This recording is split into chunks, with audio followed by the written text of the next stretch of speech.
ಸಮಸ್ತ ನಾಡಿನ ಜನತೆಗೆ 70ನೇ ಕರ್ನಾಟಕ ರಾಜ್ಯೋತ್ಸವದ ಶುಭಾಶಯಗಳನ್ನು ತಿಳಿಸ್ತಾ, ನಾವು ಪ್ರತಿ ವರ್ಷದಂತೆ ಹಂಪಿಯ ಕನ್ನಡ ತಾಯಿ ಭುವನೇಶ್ವರಿ ದೇವಸ್ಥಾನದಿಂದ ಜ್ಯೋತಿಯನ್ನು ತರತಕ್ಕಂಥ ಕಾರ್ಯಕ್ರಮವನ್ನು ಕರ್ನಾಟಕ ರಕ್ಷಣಾ ವೇದಿಕೆ ನಾರಾಯಣಗೌಡರ ನೇತೃತ್ವದಲ್ಲಿ ಇವತ್ತು ಬಳ್ಳಾರಿ ಜಿಲ್ಲೆಯಲ್ಲಿ ಚಾನಲ್ ಶೇಖರ್ ಅವರು ರಾಜ್ಯ ಉಪಾಧ್ಯಕ್ಷರು ಹಾಗೂ ನಮ್ಮ ತಂಡದೊಂದಿಗೆ ಶ್ರೀಧರ್ ಅವರು ಮತ್ತು ಶಿವಕುಮಾರ್ ಅವರು ಕುರುಗೋಡು ಹಾಗೂ ಬಳ್ಳಾರಿ ಜಿಲ್ಲೆಯ ಕರವೇ ಮುಖಂಡರೊಂದಿಗೆ ಎಲ್ಲ ಜಿಲ್ಲಾ ಪದಾಧಿಕಾರಿಗಳ ನೇತೃತ್ವದಲ್ಲಿ ಇವತ್ತು ದುರ್ಗಮ್ಮ ತಾಯಿ ದೇವಸ್ಥಾನದಲ್ಲಿ ಪೂಜೆ ಸಲ್ಲಿಸುವ ಮೂಲಕ ಪ್ರತಿ ವರ್ಷದಂತೆ ಜ್ಯೋತಿ ತರುವ ಕಾರ್ಯಕ್ರಮಕ್ಕೆ ಚಾಲನೆ ನಮ್ಮ ಕಲ್ಯಾಣ ಸ್ವಾಮೀಜಿಯವರ ನೇತೃತ್ವದಲ್ಲಿ ದಿವ್ಯ ಸಾನ್ನಿಧ್ಯದೊಂದಿಗೆ ಇವತ್ತು ಚಾಲನೆ ಕೊಟ್ಟಿದ್ದಾರೆ.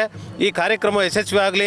ನಾಳೆ ರಾಜ್ಯೋತ್ಸವದಲ್ಲಿ ನಮ್ಮ ಕಚೇರಿ ಮುಂಭಾಗದಲ್ಲಿ ನಡೆಯುವ 70ನೇ ಕರ್ನಾಟಕ ರಾಜ್ಯೋತ್ಸವದಲ್ಲಿ ತಾವೆಲ್ಲರೂ ಬಳ್ಳಾರಿ ಜಿಲ್ಲೆಯ ಮಹಾಜನತೆ ಎಲ್ಲರೂ ಕೂಡ ಭಾಗಿಯಾಗಿ ಒಂದು ಕನ್ನಡ ತಾಯಿಯ ಏನು ನಮಗೆ ಇವತ್ತು ಬಳ್ಳಾರಿ ಜಿಲ್ಲೆ ಕರ್ನಾಟಕದಲ್ಲಿ ಉಳಿಯೋಕ್ಕಂದ್ರೆ ಅವತ್ತು ನಮ್ಮ ಹೋರಾಟಗಾರರು ಪ್ರಮುಖವಾಗಿ ಕೇಳಿಬರ್ತಕ್ಕಂಥದ್ದು ರಂಜಾನ್ ಸಾಬ್ ಅವರಾಗಲಿ, ಸಣ್ಣ ಬಸವನಗೌಡರಾಗಲಿ ಇವತ್ತು ಅವರು ಹೋರಾಟ ಮಾಡಿದ ಕಾರಣ ಇವತ್ತು ಬಳ್ಳಾರಿ ಜಿಲ್ಲೆ ಕರ್ನಾಟಕದಲ್ಲಿ ಉಳಿತು.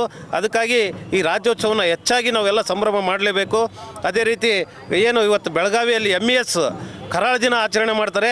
ಯಾವುದೇ ಕಾರಣಕ್ಕೂ ಮಾನ್ಯ ಘನ ಸರ್ಕಾರ ಕರಾಳ ದಿನ ಆಚರಣೆ ಮಾಡೋಕ್ಕೆ ಅವರಿಗೆ ಆಸ್ಪದ ಕೊಡಬಾರ್ದು. ನಮ್ಮ ಗೌಡರ ನೇತೃತ್ವದಲ್ಲಿ ಮೊನ್ನೆ ಕೂಡ ಸಮಾವೇಶವನ್ನು ಯಶಸ್ವಿಯಾಗಿ ನಿಭಾವಣೆ ಮಾಡಿದ್ದೀವಿ. ಇವತ್ತು ಕೂಡ ಸರ್ಕಾರ MESನವ್ರಿಗೆ ಯಾವುದೇ ಅವಕಾಶ ಕೊಡದೆ ರಾಜ್ಯೋತ್ಸವವನ್ನು ಅತಿ ವಿಜೃಂಭಣೆಯಿಂದ ಆಚರಣೆ ಮಾಡೋಕ್ಕೆ ಅವಕಾಶ ಮಾಡಿಕೊಡ್ಬೇಕಂತ ಇವತ್ತು ನಾವು ಕೇಳ್ಕೊಳ್ತಾ ಇದ್ದೀವಿ.